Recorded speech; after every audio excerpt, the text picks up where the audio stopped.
자, 보험친구닷컴. 요즘 건강보험공단에서 미등재된 신의료기술로 내가 치료를 받게 됐는데 내 실손보험에서 보장이 가능할까?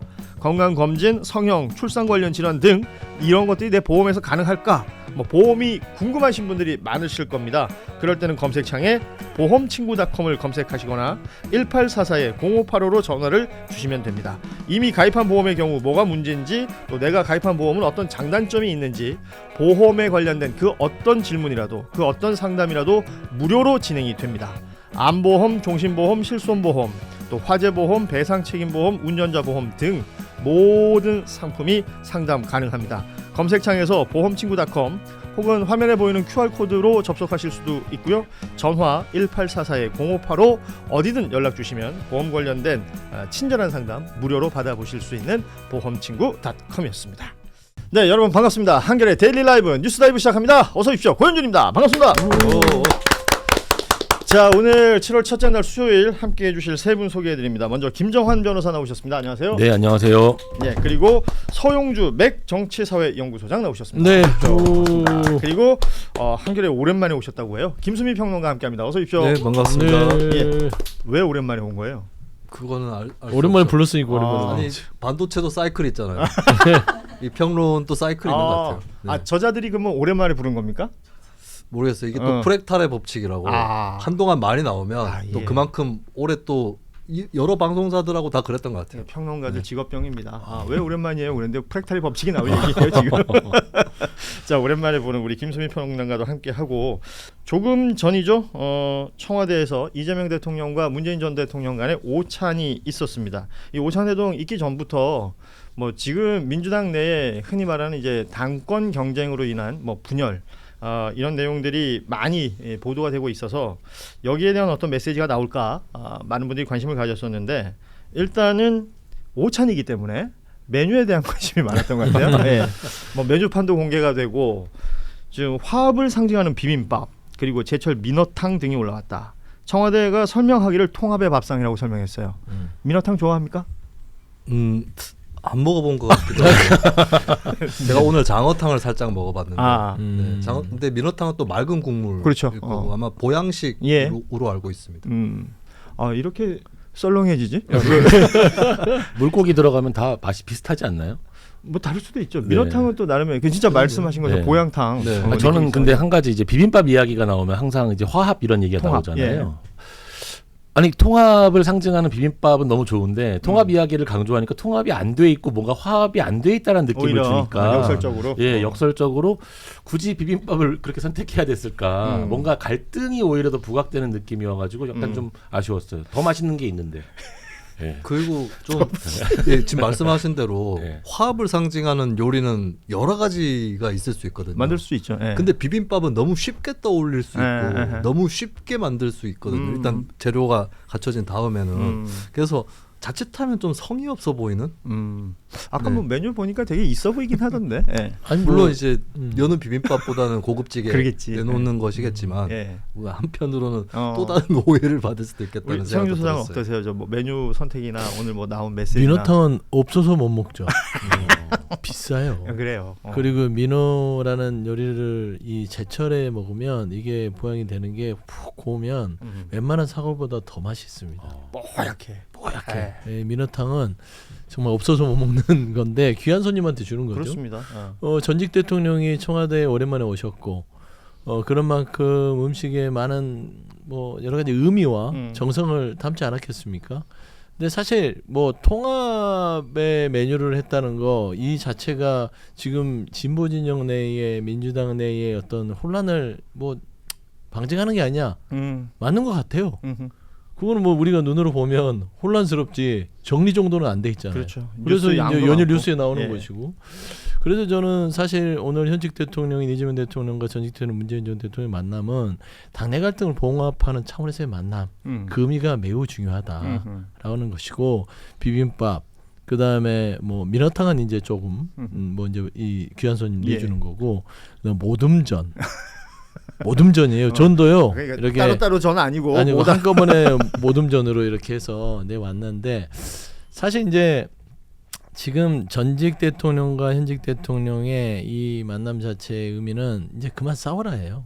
그만 싸우고 멸칭도 그만 써라. 내용도 그런 얘기를 했잖아요. 예, 메시지도 가짜 나왔죠. 뉴스와 예. 멸칭이 서로에게 상처를 주는 것이고 다만 차이를 보였던 거는 제가 조금 주목했어요.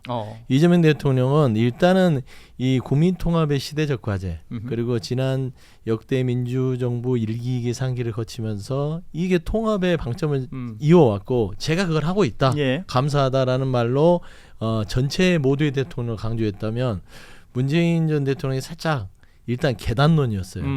당내부터 통합을 하고 그 다음으로 국민통합하자. 이 기반이 되는 거는 민주당 진보 진영 내에 우리가 단단하게 통합하지 않으면 그 다음으로 넘어가기가 쉽지 않다라는 말로 조금 대답을 한 거 보면 약간의 이견이 있으나 전체 틀에서는 이제 통합을 해야 된다라는 뭐 그렇죠. 말을 한 예. 것 같아요. 통합이란 단어는 이제 함께 해석이 가능하겠지만 말씀하신 것처럼 약간의 온도차라 그럴까요? 그러니까 내부로부터의 단합. 통합을 문재인 전 대통령이 얘기를 한 부분 그리고 이재명 대통령이 얘기한 부분 중에서는 그 통합을 바탕으로 외연을 확장해야 된다라는 얘기도 동시에 나왔단 말이죠. 이 메시지에 대해서는 어떻게 보세요? 조금 온도차는 있어 보이고 문재인 전 대통령이 구체적으로 얘기할 리는 없지만 내부를 얘기한 거는 저는 이를테면 조국 혁신당과의 통합이라든지 이런 것들에 조금 더 방점을 뒀다. 문재인 전 대통령은 2024년 총선 때도 대국민 메시지에서 비례대표 투표에 대한 얘기를 하면서 조국 혁신당도 넣었고 지금은 아니겠지만 그때만 해도 새로운 미래까지도 언급을 했었어요. 예. 그렇게 해서 그걸 더 통합시키는 게 우선이다. 왜냐하면 자신이 지도자일 때는 다 한 식구들이었거든요. 그런 것 때문에 그걸 더 강조하고 있는데 근데 이재명 대통령은 그걸 부인하지는 않지만 근데 이거를 결국에 해소해 나가고 국면을 돌파하는 거는 외연 확장이다. 당의 통합도 어떻게 보면 당의 통합도 외연을 확장하면서 이루어진다거나 그리고 저는 이재명 대통령이 그냥 통합보다는 민주당에서 그 때가 되면 있어 왔었던 주류 세력 교체를 어느 정도 노리고 있다고 보거든요. 그런 또 생각이 있기 때문에 예. 조금 온도차는 나타났고 근데 또 양측의 절제를 해서 얘기를 해야 되기 때문에 온도차 정도로 표현할 수 있는데 근데 어쩌면 또 그 그리고 있는 그림이 상당히 다를 수도 있겠다. 근데 다르지만 어쨌든 만나서 수습을 좀 해보려고 한다 이런 의미가 될 것 같아요. 그럼 이 행사가 있었고 나온 메시지는 뭐 텍스트로 써 보면 똑같은 말인데 이걸 이제 각자 들으시는 분들이 따로 해석을 하잖아요. 그러니까 윤건영 의원 같은 경우에는 민주당 내 갈등을 돌파할 수 있는 계기가 되길 간절히 바란다 이런 메시지가 있었던가 하면 뭐 또 당권 주자들은 각각의 이야기들을 할 것으로 보입니다. 정청래 전 대표 측의 반응은 그러니까 통합을 계속 정청래 전 대표도 얘기를 해요. 그런데 이제 소위 말하는 이제 전통성, 적통 이 이야기는 내가 먼저 하지 않았다라고는 합니다만 그 안에 계속 메시지는 그게 남아 있는 것처럼 느껴진단 말이에요. 그러면 조금 다르게 좀 생각해 보면 지금 민주당 내에서 얘기하고 있는 소위 말하는 그 적통 논란, 네. 이거는 어떻게 보세요? 그리고 저 적통 논란을 왜 그렇게 자꾸 꺼내는지 몰라요. 원래 이제 적통 논란은 적통이 아닌 사람들이 꺼내는 거거든요. 그렇잖아요. 예. 적통이면 내가 적통으로 말하고 다니지도 그렇습니다. 않아요. 예. 사람들이 다 알아요. 아하. 그렇지 않아요? 김씨면 김씨인 줄 알지. 내가 김씨다. 나 김씨예요. 이렇게 다니진 않잖아요. 그래서 참 없어 보이는 논란이긴 해요. 그래서 저는 팩트의 다툼은 뭐 있을 수 있으나 저는 사실 민주당의 내가 적통이다는 말은 큰 의미가 없다. 그거는 우리가 평택에서 없어 보였던 분을 봤잖아요. 조국 혁신당의 조국 대표가 내가 민주당스러운 후보다라고 했던 부분들. 그렇게 얘기 안 해도 유권자들이 이 사람이 좀 더 진보적이고 민주당스러운 사람이라고 하면 거기에 대해서 손을 내미는 거거든요. 판단은 유권자한테 있는데 강제하는 느낌. 그래서 저는 전통성과 적통성이라는 것들이 지금 오늘 이재명 대통령이 얘기했던 외연 확장에 있어서의 좋은 효과가 있나. 그리고 문재인 전 대통령이 얘기했던 우리 민주 진영 내에서의 단합을 더 공고히 하는 용어인지 아니면 그 공고하지 못하게 하는 언어인지에 대해서는 말하는 사람이 다 할 거예요.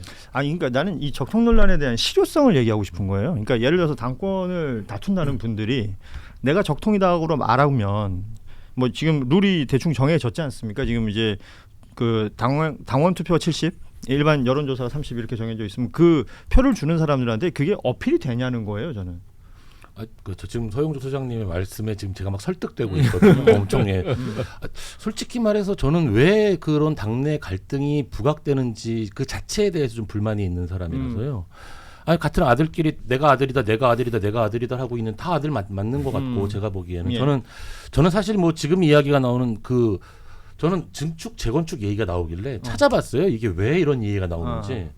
아니 뭐 증축이나 재건축이나 어차피 더 잘 살자고 하는 건데 증축 재건축이 그걸 왜 구별해가지고 막 싸우는지 그런 갈등 자체에 대해서 이해를 못하기 때문에 지금 뭔가 당권과 관련돼 가지고 당연히 정치가 가지는 본질상 대표가 2명일 수는 없잖아요. 그럼 자신들이 조금 더 내가 선명성 부각해야 되는 거는 적통 논쟁이 아니라 향후 정책 문제로 바뀌어야 된다고 생각을 정책이나 하거든요. 비전. 내가 예. 어떻게 더 이재명 정부의 어떤 공약을 더 빨리 실천할 것이며 어떻게 더 지금 그 검찰 개혁을 어떻게 할 것이고 이런 부분으로 해야 되는 문제인데 약간 본질이 왜곡되고 있다고 생각했습니다. 예. 지금 뭐 다들 알고 계시겠습니다만 정청래 전 대표 또 송영길 의원 그리고 어제 임기를 마무리 지은 김민석 전 총리가 됐군요. 이제는. 예. 김민석 전 총리는 지금 여의도에 사무실 꾸리고 당권 준비를 한다라고 지금 보도가 나오고 있습니다. 그 이임식을 할 때 그 맸던 넥타이가 뭐 양무늬의 넥타이라고 해요. 이걸로도 이제 메시지를 강조했다라고 하는데 김민석 총리는 이제 본격적으로 나는 당에서 내 역할을 하겠다라는 의지를 지금 표명을 한 거잖아요. 그렇죠. 그 뭐 증축, 재건축 얘기하셨습니다만 이 논란에 대해서는 그 말하자면 유시민 작가의 의견에 동의하기 어렵다라는 입장도 냈고요. 어떻게 보세요? 그 김민석 전 총리의 파워라고 할까, 영향력이라고 할까, 어느 정도라고 보십니까? 사실 이제 당내에서 인지하는 거는 김민석 총리의 뒤에는 이재명 대통령이 있구나라고 사실 생각하는 사람들이 꽤 있을 거예요. 저는 그런 부분들을 부각시키기 위해서 넥타이도 좀 맞춘 것 같고 두 번째는 이게 그만두고 나서 메시지가 선명해졌어요. 정청래 대표에 대해서도 2번 할 이유가 없다라고 규정을 해버렸어요. 예. 나오지 마라. 아니면 나와봤자 2번 하는 것은 과하다. 했고 그다음에 두 번째 어젠다로 빠졌습니다. 예. 제가 앞서 얘기했듯이 적통 논쟁 자체가 이 전당대 특히 지구년대 전당대에 있어서는 안 될 조금은 하급 수준의 논쟁이란 말이에요. 예. 이슈가 1인 1표제 보안수사권 이런 거는 전당대에 나와서 우리가 비전을 제시하는 그 이슈들은 아니에요. 예를 들면 주어가 뭐가 돼야 되냐면 우리 민주당은 앞으로 이래야 됩니다. 우리 민주당은 이렇게 해나가겠습니다. 그러기 위해서는 제가 이런 거를 잘하니까 이렇게 하겠습니다. 좀 이런 말들을 해야 되는데 사실 지난 과거의 노무현 전 대통령과의 관계를 가지고 지금 싸우고 있어요. 그거 별거 아니잖아요. 지금 현재 우리 국민들이나 당원들이 봤을 때 이건 별 뭐 소득이 없어요. 그다음에 최근에 좀 보면은 갑자기 정청래 대표 측에서 1인 1표제 얘기를 생뚱맞게 꺼내요. 예. 반대하는 사람 아무도 없거든요. 그래서 저는 이런 논쟁보다는 김민석 총리가 뛰어들어서 청년 정책에 대한 부분들 화두를 던진 건 잘했다. 그래서 민주당이 앞으로는 청년 정책이 이끌어가는 미래를 보는 당으로 끌고 가겠다. 이런 것들. 이런 일성들이 사실은 좀 이제 화제 전환을 조금 생산적으로 바꿀 수 있는 계기는 만들 수 있겠다. 송영길 의원도 지금 보니까 호남의 지금 3대 메가 프로젝트 그 부분에 대해서 지금 다시 언급하면서 이 부분을 뒷받침할 수 있는 집권 여당을 만들어야 된다. 요 얘기를 했어요. 그래서 저는 이렇게 점차 조금 그래도 민주당답게 생산적으로 좀 전당대회가 변해가고 있지 않나. 조금씩 옮겨가고 있다. 예. 우리 그 김수민 평론가는 지금 네. 김민석, 정청래, 송영길 이 세 인물의 각각의 강점 같은 것을 좀 정리해 주실 수 있을까요? 강점. 예. 일단 김민석 국무총리는 이재명 정부가 현재 초기입니다. 뭐 지지율이 최근에 하락했다고는 하나 뭐 아주 나쁜 지지율이라고 볼 수는 없을 것 같고 여전히 지지층한테는 크게 지지를 받고 있거든요. 그렇죠. 예. 그런 것이 일단 강점이고 그리고 국무총리직을 수행하면서 크게 좀 잡음이라든지 이런 것들을 일으킨 것은 별로 없는 것 같아요. 예. 그러니까 좀 위기 관리라든지 또 자기 관리 이런 것들이 좀 사실 뭐 정치인들 중에서 그 뭐 정청래 대표나 송영길 의원 다 포함해서 중진 정치인이지만 말로 사고치고 하는 것들이 있잖아요. 근데 김민석 총리는 좀 20몇 년 전에 워낙 큰 사고를 치셔서 그런지 예. 네, 지금은 이제 사고를 크게 친다는 예. 느낌이 없고 안정적이라는 느낌이 분명히 있어요. 그렇기 때문에 이게 당정 간의 여러 조율이라든지 이런 것들 포함해서 그리고 그냥 당정의 관계뿐만 아니라 당을 아우르는 데 있어서도 조금 더 괜찮지 않나 이런 평가를 받을 수 있을 것 같고요. 그리고 정청래 대표는 뭐 워낙 선명하죠 일단. 그 어떤 기회주의성이라든지 이런 것들은 지지자들 입장에서는 잘 보이지 않는. 예. 물론 뭐 이거 후벼 파서 또 어떻게 될지 모르겠지만 파묘 선거라고들 하잖아요. 근데 어쨌든 그 이미지 한 길로 온 듯한 이미지 이런 것들이 강점이라고 볼 수 있겠죠. 그리고 뭔가 굴하지 않는 느낌이 계속 드는 건 있거든요. 그게 싫은 사람한테는 싫어 보일 수 있겠지만 사실 뭐 우여곡절도 있었죠. 정청래 그렇죠. 전 대표도 뭐 중간에 컷오프 돼가지고 예. 애써 김종인 비대위원장 옆에서 모자 쓰고 노래 부르던 시절도 있었고 그런 부분도 이제 지지자들이 좀 짠하게 생각했던 그런 측면이 또 강점이 될 것 같습니다. 그 송영길 의원은 이미 대표를 지냈어요. 그렇죠. 그리고 3명 중에 뭐 김민석 의원이랑 같이 처음에 2000년에 당선이 됐기 때문에 굉장히 오랫동안 의원을 했는데 그거 치고는 상당히 저돌적이에요. 저돌적이라서 눈에 잘 띄어요. 띄고 그리고 좌고우면할 게 별로 없어 보입니다. 그러니까 송영길 의원도 출마를 하면 본인이 되기 위해서 나온 것일 테지만 근데 져도 된다. 그냥 직구 승부하겠다 이런 게 있거든요. 그런 저돌성이나 또 뭐 호남 출신이라는 점 이런 것들이 또 강점이 되지 않을까 싶습니다. 자, 보험친구.com 요즘 건강보험공단에서 미등재된 신의료기술로 내가 치료를 받게 됐는데 내 실손보험에서 보장이 가능할까? 건강검진, 성형, 출산 관련 질환 등 이런 것들이 내 보험에서 가능할까? 뭐 보험이 궁금하신 분들이 많으실 겁니다. 그럴 때는 검색창에 보험친구.com을 검색하시거나 1844-0585로 전화를 주시면 됩니다. 이미 가입한 보험의 경우 뭐가 문제인지 또 내가 가입한 보험은 어떤 장단점이 있는지 보험에 관련된 그 어떤 질문이라도 그 어떤 상담이라도 무료로 진행이 됩니다. 암보험, 종신보험, 실손보험, 또 화재보험, 배상책임보험, 운전자보험 등 모든 상품이 상담 가능합니다. 검색창에서 보험친구.com 혹은 화면에 보이는 QR코드로 접속하실 수도 있고요. 전화 1844-0585 어디든 연락 주시면 보험 관련된 친절한 상담 무료로 받아보실 수 있는 보험친구.com이었습니다.